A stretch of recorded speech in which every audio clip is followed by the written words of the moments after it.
Hello students, welcome to the third video of this playlist.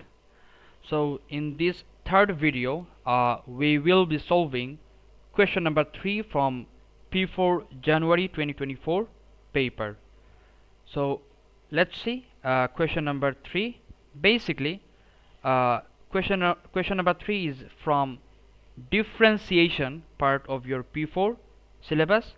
To be more specific, the concepts behind question number 3, it's from implicit differentiation and like finding the turning points. Okay, so let's get started with question number 3. So in question number 3, at first you can see a figure number 1, where there is a curve C given with a minimum turning point P, right? Minimum turning point P given. Okay, so the question says here the curve C, okay, has equation. This is an equation. So from the pattern of the equation you can understand that this is an implicit equation, right? Where an equation with both x, y terms. Okay, and they said y is what? Greater than 0. The value for y is what? Greater than 0. Okay, that's fine. Where k is a constant, where there is a k on the right hand side for x squared plus k. So there is a k, that's a constant. Okay, find, for part A they are asking find dy over dx in terms of x and y. We have to find out dy over dx, the derivative in terms of x and y. So you can easily figure it out. Like what? We have to do implicit differentiation in this case. Okay, so let's do that. For part A we will be differentiating. Okay, we will be differentiating the equation. So differentiating the equation, what? Using implicit differentiation. Using what? Using implicit differentiation.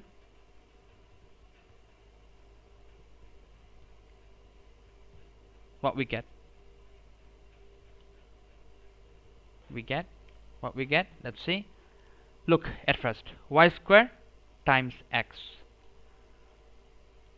Y square times x. How can you differentiate that using implicit rule? Look, you can see that x is a different variable, y is a different variable. So there are two different variables. These are in product form. That means to differentiate this term we have to use which rule? Product rule, right? So in that case we will consider u as what? Y squared, and v as what? X squared. Okay, so we considered, sorry, v as just x. Yeah, it's just x there. So now differentiate u. So du over dx, du over what? Dx. This is what? Twice of y, but there's a concept here. Okay, y squared, we are differentiating y squared, right? So basically, like in algebra, in algebraic differentiation, generally we differentiate the terms with x, right? But in implicit differentiation we have to differentiate the terms with y also. So the process of differentiation in implicit rule is same as that for differentiating the general rule of differentiation, but you have to do a one extra thing in this case. What you have to do extra? You have to just, when you differentiate the terms with y, you have to just multiply the derivative.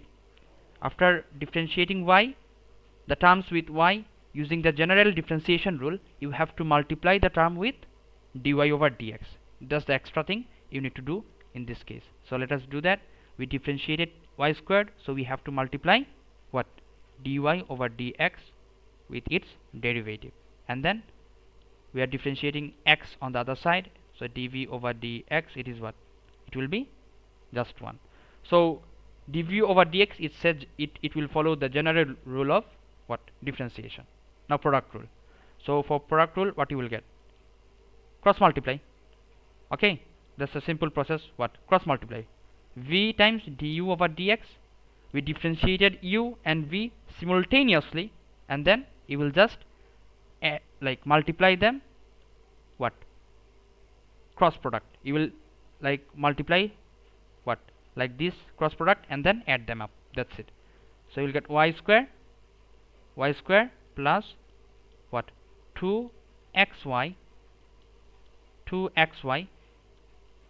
dy over dx, isn't it? Dy over dx. Done. Next, plus. Okay. Next is what? 3y. So derivative of 3y is what? Just 3, but this is what? Y. So in this case we need to multiply what? Dy over dx. That's it. Okay. Now equal to what? 4x squared. So for the derivative of 4x squared is what? 8x, and derivative of a constant k is what? 0. Okay. Now we need to make dy over dx subject in this case. So what we have to do? Take dy over dx common. If you take dy over dx common, what you will get? If you take dy over what? Over dx common, then what you will get?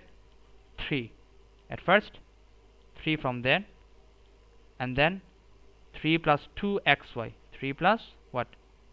Plus twice of xy, because these two terms had dy over dx, so we took dy over dx common. So 3 plus 2xy, and take y squared to the right side. So it will be 8x minus what? Y squared. Okay. Now just make dy over dx. If you make dy over dx subject, what you will get? Dy over dx. If you make it subject, you will get 8x minus y squared over what? 2xy plus 3. Twice of xy plus what? Plus 3. That's it. This is the derivative of the curve C in terms of x and y. Done. Next, for part B, the point P has x coordinate p and y coordinate 2, where p is a constant, lies on C. We can see in the figure 1. Given that p is the minimum turning point on curve C. Okay. Now part B asks to find the value of P. We need to find out the value of what? P. So since point P is the minimum turning point, so what's the concept of minimum turning point? At minimum turning point, the derivative would be what? Dy over dx would be equal to what? 0. Right? So for part B,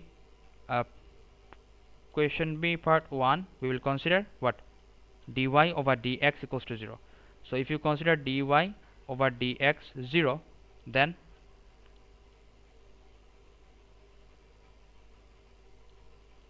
if you consider dy over dx equals to what? 0, then the denominator will get multiplied by 0 and it will be 0. So you will get what? 8x.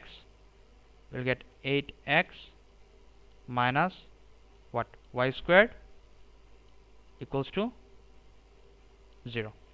Fine. So we got 8x minus y squared equals to 0. Now we know the x and y coordinates of point P, right? We know the x and y coordinates of point P. So let us substitute the x and y coordinates there. So this is where? At P. At where? At P. So this is small p, the x coordinate, and the y coordinate is 2. Okay. So x coordinate is what? P. So 8p minus 4 equals to what? 0. So p would be what? P would be half. P would be 4 over 8. This is half. That's it. We got the value for P. Done. Next is what? Next is part 2. They asked for the value of k. We need to find out the value of k.